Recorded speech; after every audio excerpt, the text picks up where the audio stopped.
दो चर रैखिक समीकरण युग्म को हल करने की विधियाँ। सर्वप्रथम इसके जो मेथड्स होते हैं मेथड मतलब विधियाँ होती हैं, मेथड्स जो होते हैं वो दो होती हैं। कौन? बीजीय विधि होती है, आलेखीय विधि होती है। ये सब क्लास 10th का है, क्लास 10th की ये सारे चैप्टर्स हैं क्लास 10th। तो इसमें क्या होता है, बीजीय विधि में क्या होता है, विलोपन विधि, एलिमिनेशन मेथड। इसमें क्या होता है, एक्स और वाई जो हमारे पास दो वैल्यू होती हैं, जैसे देखो, जैसे A X plus B Y plus C is equal to 0, हमारे पास ये पहला समीकरण हो गया। दूसरा समीकरण क्या होगा, X plus B Y plus C is equal to 0, हमारे पास ये दूसरा समीकरण हो गया। इसमें होता क्या होता है, a1 होता है a1x, b1y and c1, a2x, b2y and c2, हमारे पास ये होते हैं। इसमें मतलब दो चर होते हैं, इसमें एक चर ये हो गया, दो चर ये हो गया, दो चर हो गए ना, हमारे पास इसका समीकरण भी हो गया, समीकरण का युग्म भी हो गया। मतलब एक समीकरण ये दूसरा समीकरण, इसमें क्या युग्म, इसे क्या बोलते हैं, पेयर। हमारे पास समीकरणों का पेयर भी हो गया। इसे अब हल करना, एक्स और वाई की वैल्यू निकालनी है हमें। तो इसको हल करने की जो विधियाँ होती हैं, पहला विलोपन विधि। विलोपन, इसमें क्या होता है, एलिमिनेशन मेथड होता है। इसमें क्या होता है, विलोप किया जाता है, एक की वैल्यू काटी जाती है, दूसरी वैल्यू से फाइंड आउट की जाती है। दूसरा प्रतिस्थापन, इसमें एक्स की वैल्यू निकाल कर दूसरी की वैल्यू उसे प्रतिस्थापित की जाती है। दूसरा क्या होता है, वज्र गुणन, तीसरी विधि वज्र गुणन, मतलब इसमें क्रॉस मल्टीप्लिकेशन मेथड होता है। क्रॉस मल्टीप्लिकेशन मेथड में वज्र गुणन, इसमें क्या होता है, एक्स और वाई की वैल्यू अच्छे से मतलब उसको फाइंड आउट करने का तरीका होता है, सब रूल्स होते हैं, कुछ उसको फॉलो करना पड़ता है, उसको देखेंगे। इसमें क्या होता है, आलेखीय विधि। आलेखीय विधि में क्या होता है, एक्स और वाई दो अक्ष होते हैं, जिसमें हमें एक्स और वाई की वैल्यू एज्यूम करके वहाँ पर पुट आउट करनी होती है, पुटअप करनी होती है। वहाँ से हमें फाइंड आउट होता है, एक अच्छा सा कुछ भी शेप होता है जिसमें ट्रायंगल या कुछ भी फाइंड आउट होता है, उसका सबका तरीका होता है। अभी चलिए देखेंगे, पहले हम देखेंगे विलोपन विधि। विलोपन विधि निकालने का कैसे तरीका है, इसे हम कैसे इसको फॉलो करेंगे, आइए देखते हैं। हमारे पास है दो समीकरण है, एक अथवा समीकरण 2। इसमें हमें करना है कौन सी विधि, विलोपन विधि।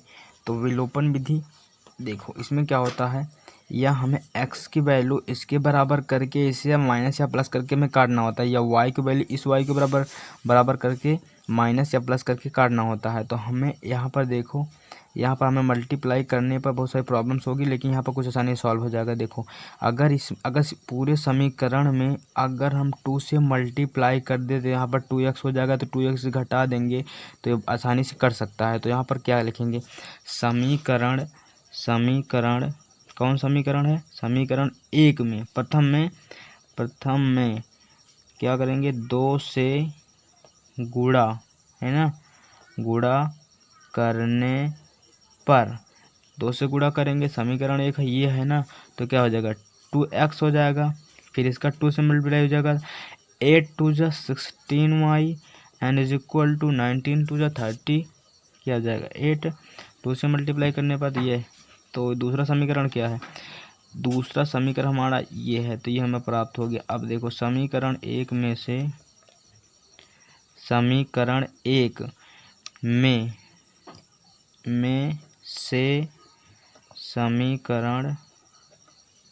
समीकरण 2 को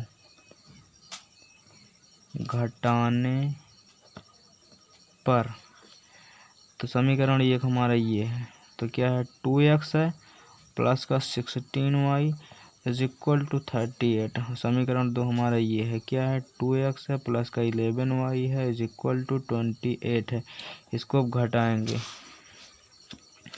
तो बचेगा क्या, इधर माइनस का हो जाएगा, ये इधर माइनस हो जाएगा, इधर ये माइनस हो जाएगा, तो ये दोनों, ये प्लस ये माइनस कट जाएगा, ये माइनस ये प्लस हो जाएगा, तो कितना हो जाएगा, तो 5y इज इक्वल टू, इधर इसको माइनस करेंगे तो 0 आ जाएगा, इधर 1 आ जाएगा। तो यहाँ से अगर हम कुछ एक स्टेप आगे करेंगे तो यहाँ से हमें y की वैल्यू फाइंड आउट करनी है। तो y इज, देखो 5y इज इक्वल 10, तो y की वैल्यू, अरे y की वैल्यू निकालना है, तो y यहाँ पर ये मल्टीप्लाई में है, तो वहाँ पर जाएगा तो डिवाइड में हो जाएगा, तो इसको हम काटेंगे तो y की वैल्यू हमें आगे ऊपर देखते हैं, y इज इक्वल टू, इधर काटेंगे तो 2 आएगा, तो y इज इक्वल टू, हमें y की वैल्यू प्राप्त हो गई है।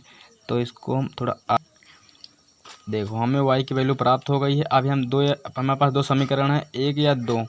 हम किसी भी समीकरण में y की वैल्यू अगर पुटअप कर देंगे तो हमें x की वैल्यू फाइंड आउट हो जाएगी। तो हमारे पास दो समीकरण है। पहला समीकरण ये है, दूसरा समीकरण ये है। हम इसमें अगर y की वैल्यू अगर पुटअप कर देंगे तो हमें x की वैल्यू प्राप्त हो जाएगी। y की वैल्यू है क्या? y की वैल्यू 2 है। तो हमें चलो पहले समीकरण में y की वैल्यू रखने पर क्या है, x + 8y = 9।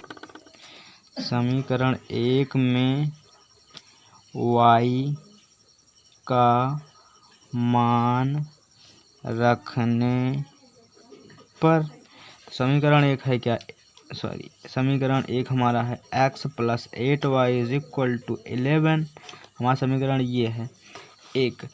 तो इसमें y की वैल्यू रखने पर x + 8y = 19, ये हमारा समीकरण 1 है। इसमें हमें y की वैल्यू रखना है, ये y का मान रखें तो x प्लस y का मान है कितना है, y का मान है 2।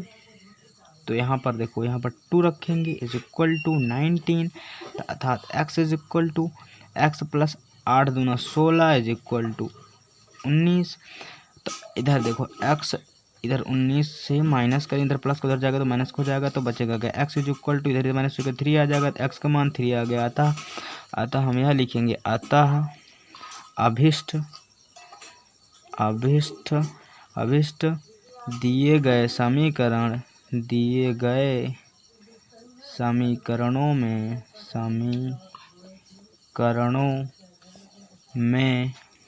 x = 3 अथा y